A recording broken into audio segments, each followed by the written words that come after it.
E vieram ter com ele, conduzindo o paralítico, trazido por 4 homens. E não podendo aproximar-se dele por causa da multidão, descobriram o telhado onde estava. E fazendo um buraco, baixaram o leito em que jazia o paralítico. E Jesus, vendo-lhes a fé, disse-lhe ao paralítico: filho, perdoados estão os teus pecados. E estavam ali assentados alguns dos escribas que arrazoavam em seus corações, dizendo: por que diz ele assim blasfêmias? Quem pode perdoar pecados senão Deus? Jesus, conhecendo logo em seu espírito que assim arrazoavam entre si, lhes disse: por que arrazoeis sobre essas coisas em vosso coração? Qual é o mais fácil de dizer ao paralítico: estão perdoados os teus pecados? Ou a dizer-lhe: levanta-te e toma teu leite e anda? Ora, para que saibais que o Filho do Homem tem na terra poder para perdoar pecados, disse ao paralítico: a ti te digo, levanta-te, toma o teu leito e vai para a tua casa. Amém? Pode se assentar, amados, por gentileza. Oh, louvado seja o teu nome, aleluia. Queridos, Deus colocou uma palavra no meu coração. Eu desejo ministrar aqui nessa noite e falar um pouco sobre esse paralítico, conhecido como paralítico de Cafarnaum. Cafarnaum era uma cidade litorânea lá em Israel, e a Bíblia revela que nesse lugar Jesus estava na sua casa ministrando a palavra de Deus, e a multidão era tão grande a multidão, que diz a Bíblia que até a porta estava cheia de pessoas lá dentro, de tanta gente que não cabia mais pessoas lá dentro. E de repente a Bíblia revela que existia ali um paralítico trazido por 4 homens, e eles queriam introduzir o paralítico dentro da casa. Jesus estava no meio da casa, ministrando a palavra, e eles não tinham como entrar, não tinha como passar pela porta. E eles começaram a pensar: vamos bolar um plano, vamos subir nessa casa, retirar o telhado, que o telhado daquele tempo era feito de palha, né? Não era o telhado que é hoje, né? Remover o telhado. Eu não sei de que forma que eles pegaram aquela maca, aquela cama, que também não era uma cama como hoje, cama de madeira que nós temos. Era uma esteira, como essas esteiras que a gente leva para a praia, e você deita. Isso era cama. Então eles pegavam, colocavam o paralítico ali naquela esteira. Eu não sei de que forma, não sei se amarraram as pontas, não sei, a Bíblia não revela, mas eles tinham o objetivo de descer, e desceram o paralítico ali no meio. Quando Jesus viu, primeira coisa que ele se importou foi em salvar a alma do paralítico, porque ele disse o quê? Perdoados estão os teus pecados. E diz a Bíblia que existia ali fariseus, escribas, judeus, começaram a questioná-lo no coração, a murmurar na mente, dizendo: mas quem é esse camarada aí? Quem é esse homem que perdoa pecados? A não ser só Deus que pode perdoar pecados. E Jesus, conhecendo o pensamento, disse para eles: olha, para que saibais que o Filho do Homem tem poder para perdoar pecado, disse ao paralítico: levanta e anda. Mas antes dessas palavras ele ainda falou: ei, qual é o mais fácil, dizer ao paralítico: levanta-te e anda, ou perdoados são os teus pecados? Amados, a primeira coisa que nós aprendemos aqui é que a prioridade de Deus é salvar a nossa alma. Observe que Jesus falou: perdoados estão os teus pecados, porque a prioridade de Deus é salvar a alma em primeiro lugar. É claro que Jesus liberta, Ele cura, faz milagre, faz, amados. Tanto que Ele fez aqui. Ele disse, não, para saber que eu tenho poder para perdoar o pecado, disse para ele, levanta e ande. Ele levantou-se, foi curado. Mas o objetivo de Deus, primordial, em primeiro lugar, é salvar as almas. Para isso Jesus veio à terra, para morrer na cruz, para perdoar, buscar o que se havia perdido. Quando você abre a sua Bíblia em Isaías 53, capítulo 53, quando o profeta Isaías ele profetiza acerca de Jesus, do sacrifício de Jesus na cruz, ele revela a salvação em Jesus, a libertação em Jesus e a cura em Jesus. Ele diz que Jesus tomou sobre si todas as nossas dores, o castigo que nos traz a paz estava sobre a sua vida, e sobre as suas pisaduras nós fomos sarados. Ele ministrava a palavra de Deus, para que as pessoas que estavam ali herdassem a vida eterna, se entregassem a Deus, se convertessem de seus maus caminhos, se arrependessem de seus pecados, para herdar a vida eterna. Por isso, amado, que nós vimos hoje em dia muitos lugares, muitas pessoas oferecendo cura, oferecendo milagre.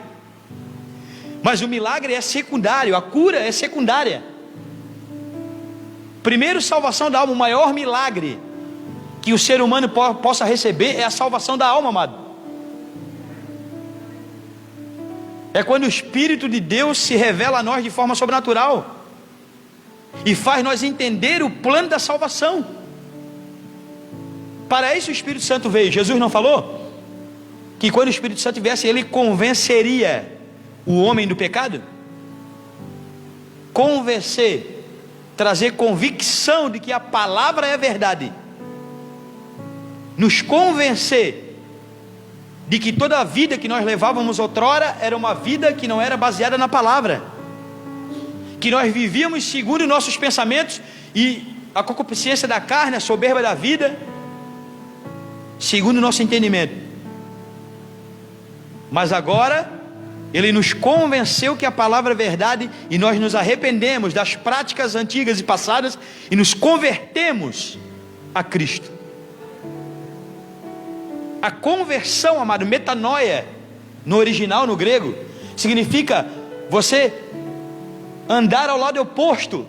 Ou seja, você estava caminhando aqui para esse lado, fora do caminho de Deus, praticando as coisas que não agradam a Deus, mas agora você se converte, você vira ao lado oposto, começa a caminhar contrário daquilo que você praticava outrora. Isso aí é conversão, é mudança de atitude, é mudança de trajetória.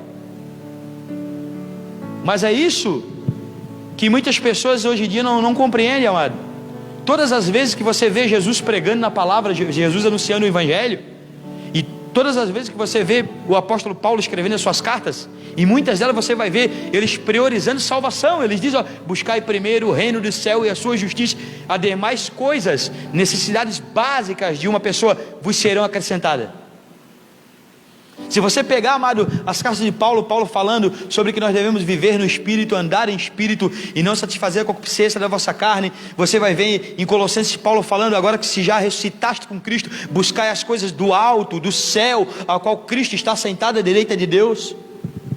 Então toda a Bíblia, todo o Novo Testamento, Antigo Testamento, todo o contexto, tudo aquilo que está escrito, amado, a base é a salvação da alma dos homens. A prioridade é a salvação da alma, é a vida eterna. A primeira promessa que ele nos fez, uma das maiores promessas, é a salvação da alma, é a vida eterna. Em 1 João capítulo 2, versículo 25 diz, e esta é a promessa que ele nos fez, a vida eterna. E é o que nós estamos aguardando. Nós estamos aguardando a salvação, estamos aguardando, amado, a vida eterna de duas formas. Primeiro, nós estamos aguardando na morte do corpo. Segundo, estamos aguardando no arrebatamento da igreja, porque Jesus disse, ser fiel até a morte e dar-te a coroa da vida. E também disse, ser fiel até o fim, que fala do arrebatamento da igreja, e dar-te a coroa da vida. Então nós estamos aguardando esse grandioso dia. Mas eu aprendo mais algumas coisas nesse texto, amado. Eu aprendo, se eu quero ter uma vida abençoada, uma família abençoada, uma vida espiritual abundante, uma vida de bênção, uma vida de vitória em vitória, eu preciso colocar em prática alguns passos que esses homens deram. O primeiro passo, amado, que eu vejo aqui, eu vou colocar o nome nos 4 homens. Cada homem aqui eu vou colocar um nome. O primeiro passo, nós vamos colocar o primeiro homem do nome de propósito. Porque, amados, se eu quero alcançar, seja salvação, seja bênçãos espirituais, seja vitória, seja, como eu já disse aqui, estou sendo até repetitivo, uma família abençoada, um ministério abençoado, tudo depende de eu propositar no meu coração.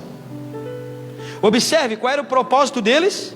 O propósito deles era trazer o paralítico para o centro da casa, onde estava a fonte da salvação e da cura. Eles tinham um propósito de trazer o paralítico, era um propósito que eles tinham.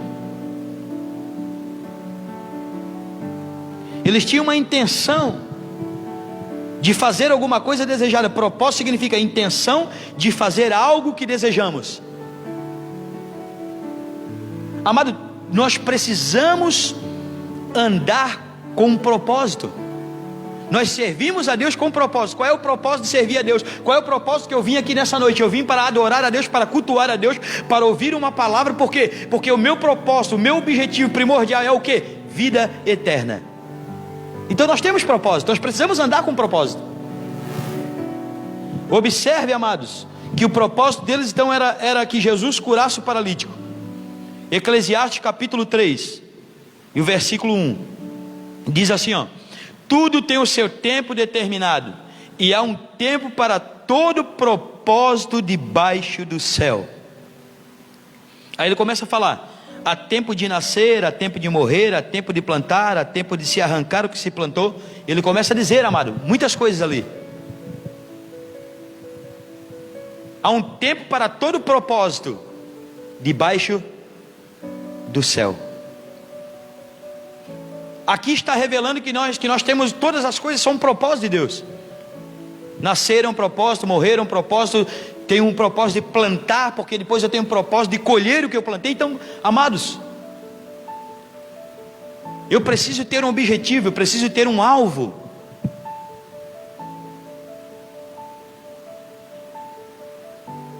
Deus vai me abençoar? Vai. Deus vai operar um milagre na minha vida? Vai. Mas qual é o propósito do meu coração? Mas de repente nós pedimos, mas Deus sabe de todas as coisas. Deus sabe o que eu preciso, Deus sabe o que eu quero. Sim, sabe. Deus é onisciente. Um dos atributos de Deus, Ele saber de todas as coisas. Mas a Bíblia nos ensina que nós temos que expressar o propósito do coração a Deus. A Bíblia fala em Gálatas capítulo 4 versículo 6, em Filipenses, que Paulo escreveu assim, ó: que não devemos andar ansiosos por coisa alguma, antes nós devemos fazer as nossas orações conhecidas diante de Deus.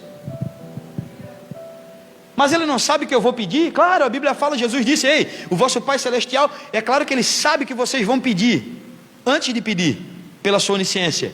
Mas é necessário eu expressar o meu propósito através da oração a Deus. Amados, eu entendi na Bíblia, comecei a estudar a Bíblia e entender que para que Deus venha agir na minha vida e cumprir as promessas, eu preciso orar em cima das promessas. A Bíblia fala que se nós orarmos segundo a sua vontade, Ele nos ouve.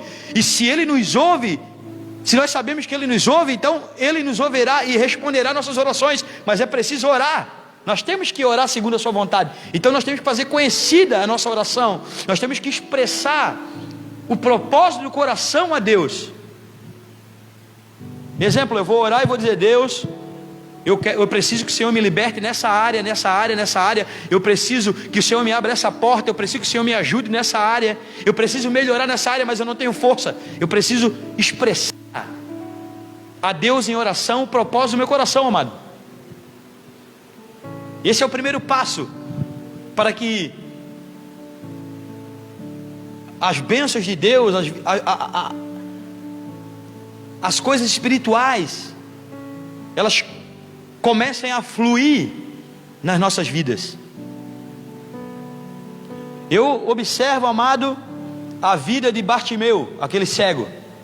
Uma coisa muito interessante: estava na beira do caminho mendigando. Quando Jesus entra em Jericó, ele ouviu o barulho, porque a multidão seguia Jesus e gritava, e aquele alvoroço.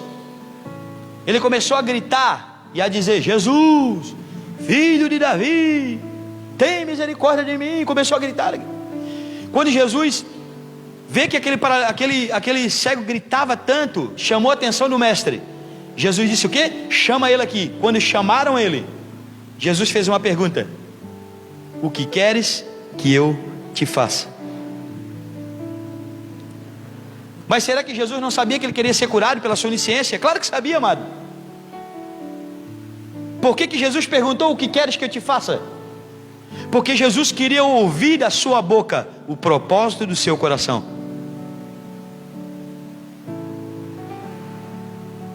Porque ele podia propositar outra coisa. Ele podia pedir uma outra coisa. Não, eu quero ser curado. Mais uma vez Jesus prioriza a salvação da alma dele. Sabe por quê? Porque a primeira coisa que Jesus disse é: filho, a tua fé te salvou. Aí em segundo lugar, vá em paz e ser curado desse teu mal. Ele foi curado e logo viu. A Bíblia fala assim, ó, e logo viu e seguiu Jesus pelo caminho. Amém, amados? O segundo passo, amados, aqui o segundo homem, nós vamos colocar o nome dele de trabalho. Essa palavra trabalho, ela significa esforço, se esforçar, trabalhar, derramar suor, fala de se esforçar. Queridos, essa palavra, ela é uma palavra de origem romana, depois ela foi transliterada para o latim, que a palavra trabalho, ela se originou de um instrumento de lavoura, para quem não sabe, do tempo de Roma, da Grécia também antiga, de uma palavra chamada tripalion, que era um instrumento de madeira. Essa palavra significa tripalion, pau. Era um instrumento que era feito de três madeiras que eles aravam a terra. Aí surgiu a palavra trabalho, que significa o quê? Suor do rosto, esforço. Eles precisaram se esforçar, trabalhar em 4 pessoas para carregar o paralítico. Eu não sei, amado, qual era o peso dele. De repente 70 quilos, 80 quilos, 100 quilos. Mas exigia um esforço da parte deles, até para conseguir subir na casa. Não sei se colocaram uma escada. Você já pensou, amado, transportar um paralítico amarrado numa esteira pela uma escada? A dificuldade que é. E destelhar a casa e descer o paralítico no meio aonde estava Jesus. Olha que trabalho, que esforço que eles tiveram que exercer para alcançar o seu objetivo. Amados, nós vamos desfrutar das bênçãos de Deus. Nós vamos colher e nós vamos ser abençoados a partir do momento que nós nos esforçar e trabalhar num objetivo. Se eu tenho um propósito, eu preciso trabalhar em cima desse propósito. Observe que eles tinham um propósito, mas eles trabalharam, se esforçaram em cima do propósito. Aleluia. Amados, e mesmo Eclesiastes, mesmo no livro de Eclesiastes, no capítulo 3, e o versículo 13, diz assim, ó, Salomão escrevendo: e também que todo homem coma e beba e goze do bem de todo o seu trabalho, isto é dom de Deus. Eu só vou, amado, colher, eu só vou desfrutar das bênçãos, da vitória, do sustento, de uma vida abençoada em todas as áreas da minha vida, se eu me esforçar e trabalhar e correr atrás, amado. Não pensa que tudo vai cair do céu, vou ficar lá em braço cruzado em casa, dormindo o dia todo. Deus vai mandar para mim só vitória, só bênção. Não é bem assim, queridos. Eu preciso fazer a minha parte. Eu preciso trabalhar. Você já viu aquela pessoa eu estou desempregado, faz quanto tempo? Faz um ano. Distribuiu o currículo? Não. Ele está desempregado um ano, mas ele não distribuiu o currículo em lugar nenhum. Como é que ele quer ser chamado? Ele não trabalhou, ele não se esforçou, ele não correu atrás, amado. Querido, Deus vai nos abençoar, mas Ele vai abençoar o trabalho das nossas mãos. Eu lembro de uma passagem bíblica, capítulo 1 e versículo 10 do livro de Jó. Quando Deus dá testemunho de Jó, Satanás dizendo: visse meu servo Jó como é fiel, íntegro, desvia-se do mal. E Satanás começa a falar para Deus: ei, também tu cercaste de bens? Tu tens lhe abençoado? Aí o versículo 10, Satanás falou assim: ei, tu tens cercado ele de bens, ele tem gado, ele tem lavoura. E olha que interessante, que ele falou: tu abençoaste o trabalho das suas mãos. Jó era próspero, Jó era rico, era o mais rico do Oriente, da terra de Uz, do deserto, da Arábia, fazia divisa com Israel, aquela localidade lá, da antiguidade. A Bíblia fala que era o mais rico, empresário em vários ramos, mas Deus abençoou o trabalho das suas mãos. Ele trabalhou, amado, ele correu atrás, ele se esforçou para alcançar as suas bênçãos e a sua vitória, para ser abençoado, para ser vitorioso, para ter uma vida completamente próspera na presença de Deus. Amado, quando eu falo prosperidade, eu não falo riqueza, porque a palavra prosperidade, ela não significa só riqueza, porque existem pessoas que são ricas e não são prósperas. A palavra prosperidade tem uma raiz no original e significa não ter falta em todas as áreas da minha vida, não ter falta de coisa alguma.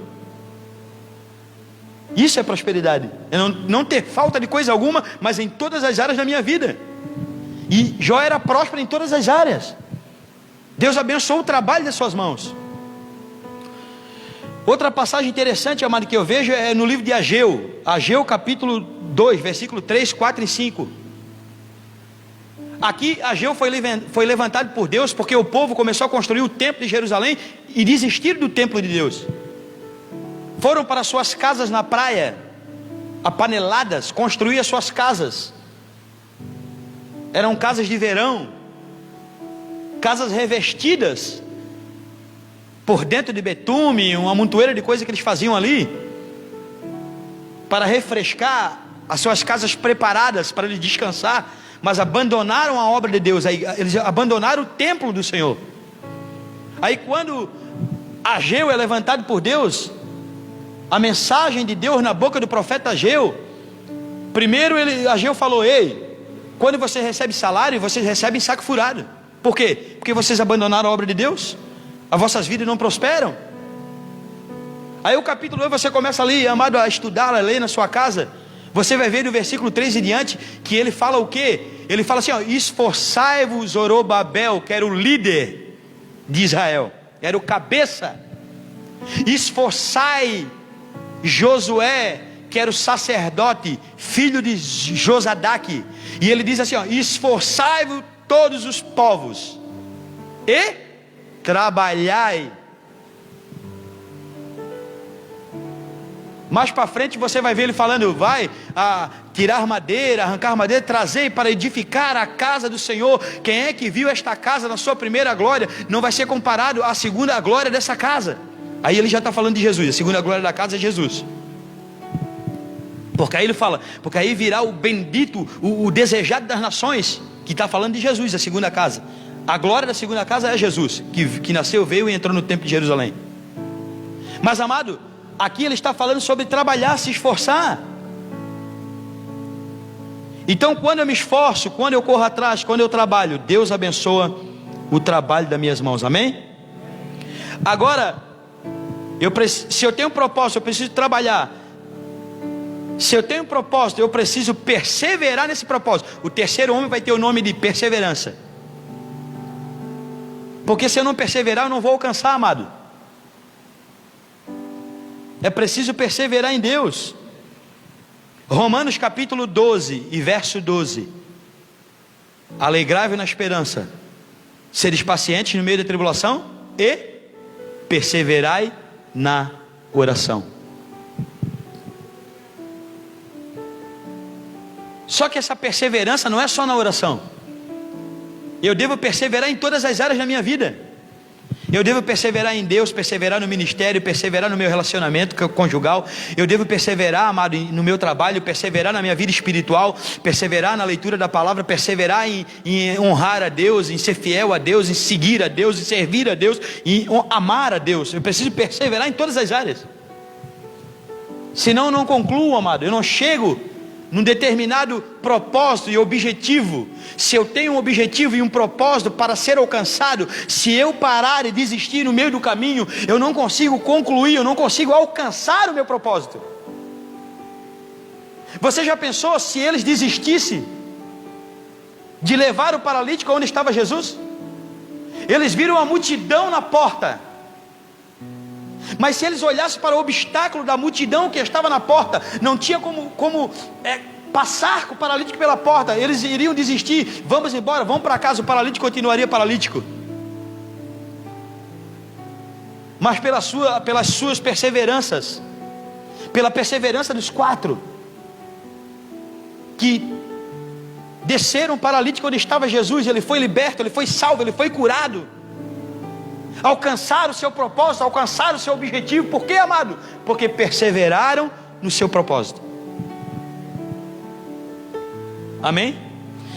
Eu observo, queridos, uma passagem bíblica que está em Josué capítulo 14, do versículo 5 até o 19. Você pode estudar na sua casa. Ali está falando de quando a terra é dividida. Deus tinha uma promessa de fazer o povo entrar na terra que emanasse leite e mel, quando foram liderados por Josué. Mas ali a Bíblia fala que existia um homem chamado Caleb. Caleb e Josué foram os 2 espias que voltaram trazendo notícias boas da terra que espiaram. O resto defamaram a terra que Deus prometeu. E Deus fez uma promessa por intermédio da boca de Moisés, dizendo que se eles perseverassem, eles iam alcançar o objetivo, o propósito de herdar a terra da provisão, a terra da prosperidade, a terra da promessa.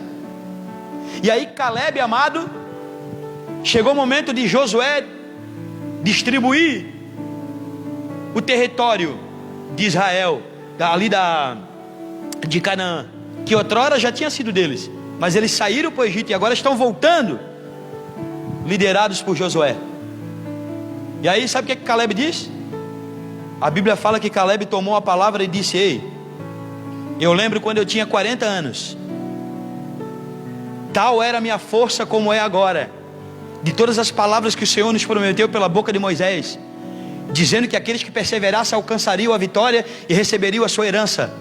Tal eu estou como agora, já se passaram 45 anos. Você pode olhar o texto na sua casa. E a Bíblia fala que Caleb disse: ei, eu tenho 85 anos, tal a minha força como é agora. E a Bíblia fala que ele perseverou em servir ao Senhor seu Deus. Por isso eu alcancei a minha vitória. Por quê? E Caleb herdou a terra de Hebrom, a melhor terra do território de Judá, onde existia fontes superiores e fontes exteriores. O melhor território, amado, a melhor terra foi dada para Caleb. Por quê? Versículo 14: porquanto Caleb, filho de Jefoné, herdou a Hebrom, porque perseverou em servir o Senhor seu Deus. Você já pensou, amados? 45 anos esperando a promessa, mas aquele que falou é verdadeiro, aquele que prometeu é fiel e cumpriu na vida de Caleb. Por quê? Porque o Caleb perseverou. Amado, se Deus te prometeu alguma coisa, se Deus tem falado com você, o tempo está passando, mas persevera em Deus. Persevera em Deus que você vai alcançar o que Ele prometeu. Persevera em Deus que você vai alcançar tudo aquilo que Deus já projetou no seu coração. Aleluia! Oh glória! Porque todo projeto que Deus já projetou no teu coração, todos os sonhos que são sonhos de Deus projetados em nós, vai cumprir no momento certo de Deus, querido. Sabe por que os sonhos de José cumpriram? Porque não eram sonhos da sua mente, eram sonhos de Deus projetados na vida de José. Então eu já vi pessoas falando: sonha, mano, sonha que Deus vai cumprir o teu sonho. Eu Já é uma coisa meio que eu não concordo muito. Vai cumprir os seus sonhos se for propósito de Deus. Então na vida de José, cumprir os sonhos de José, por quê? Porque era um propósito de Deus para a vida de José. E ele perseverou em Deus, amado, e ele alcançou. Então se você perseverar, você vai alcançar, amém? O quarto passo, vamos colocar o nome no quarto homem que carregava o paralítico. Vamos botar o nome dele de palavra fé. Aleluia. Porque se eu tenho um propósito de alcançar alguma coisa, eu preciso trabalhar, eu preciso perseverar, mas eu preciso ter fé em Deus, porque a fé é o veículo que nos conduz à presença de Deus, para que Deus então vendo a nossa fé, Ele possa operar o milagre na nossa vida. Ei, eu já vi pessoas pregando, ei, a tua fé compra, a tua fé faz. Não, a tua fé não faz, Deus faz, por intermédio da tua fé. A tua fé é um veículo que te conduz na presença de Deus. E a Bíblia fala que Deus, Ele opera segundo a medida da nossa fé. Tem uma medida, Deus mede. Amado, Hebreus capítulo 11, versículo 1 é muito conhecido. Todo mundo conhece de cor e salteado, que a fé é o firme fundamento daquilo que se espera, é a prova, é o sinal, é o vestígio daquilo que não se vê. É o fundamento do cristianismo, é a base, é o sustentáculo da igreja. Nós somos salvos pela fé, nós acreditamos na salvação e arrebatamento, nós estamos esperando pela fé, nós acreditamos na Bíblia, que é a palavra de Deus, que é a revelação máxima de Deus para nós, pela fé, amado. Tudo é pela fé. Eu se movo pela fé, eu vivo pela fé. A Bíblia fala: se o justo vive pela fé, se ele recuar, a minha alma não tem prazer nele. Então nós não temos que nos movimentar pela fé, nós temos que crer que a palavra é verdade, temos que ter fé, acreditar que Deus vai fazer, vai realizar aquilo que Ele nos prometeu, aquilo que está escrito na palavra, amado, tomar posse pela fé. Capítulo 11 de Hebreus ainda, e versículo 6. Ora, sem fé é impossível agradar a Deus, porque é necessário que aquele ou aquela que se aproxima de Deus creia que Ele existe e que é abençoador daqueles que o buscam. Então, quando eu tenho fé, eu agrado a Deus. Aleluia. Deus se alegra com homens e mulheres que se movimentam pela fé, que creem nas suas promessas, que creem na sua palavra, amado. A palavra está sendo liberada nessa noite. Você vai alcançar o objetivo e o propósito do teu coração? Vai. Mas nós precisamos ter fé, acreditar. E Paulo escreveu em 2 Coríntios capítulo 5, versículo 7, está escrito: devemos andar por fé e não por aquilo que vimos. Andar por fé, amado, é ter uma visão do futuro. Quem tem fé tem visão, consegue enxergar longe. Ele consegue enxergar pelos olhos da fé que Deus já está trazendo às suas mãos aquilo que Ele prometeu. Mas quem não tem fé tem vista. Vista significa: eu só creio naquilo que eu vejo, eu só creio naquilo que eu posso apalpar. Isso é vista, e fé não é vista. Amém?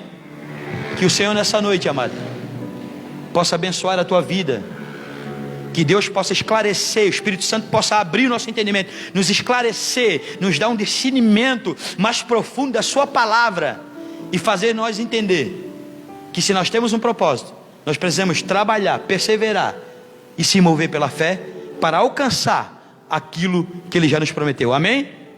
Fique de pé, por gentileza, amados, em nome de Jesus.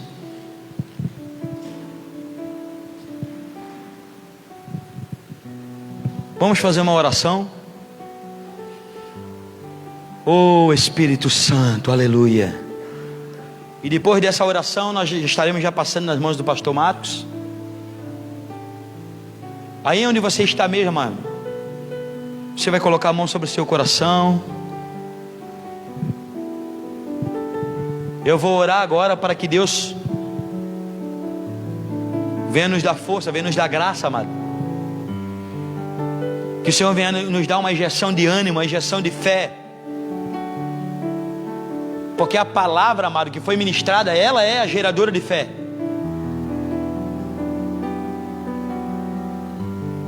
Paulo escreveu em Romanos 10, 17, de sorte que a fé vem pelo ouvir e ouvir pela palavra. A palavra é a geradora de fé. Então nós vamos nessa noite levantar uma oração, a nossa voz em oração a Deus, pedindo para Ele dar graça, dar força para nós viver essa palavra, para Deus nos animar, nos alegrar, para nós conseguir alcançar o propósito determinante do nosso coração. Amém? Pai, em nome de Jesus, eu apresento a vida da tua igreja, eu apresento a vida do teu povo, Pai, a minha vida também diante de ti, das tuas mãos.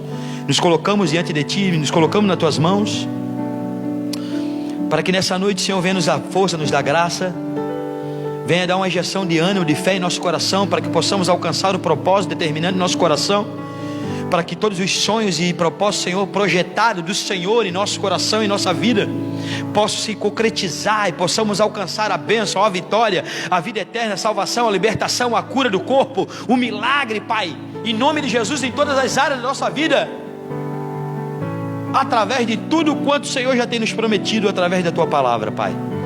Em nome de Jesus, eu apresento a cada um nas tuas mãos, que o Senhor possa estar nos abençoando, abençoar, Senhor, o trabalho das nossas mãos, Senhor, decorrer dessa semana que está começando hoje, domingo é o primeiro dia da semana, o Senhor possa nos dar uma semana abençoada, de paz, de prosperidade, de vitória, de bênção na tua presença, e uma vida espiritual abundante na vida de cada um, possa alcançar o seu propósito e seu objetivo ainda até o final dessa semana, possa haver testemunhos para a glória e louvor e honra do teu nome, Pai, em nome de Jesus. Amém, amados? Deus abençoe, guarde essa palavra no vosso coração. Muito obrigado, pastor, Deus abençoe.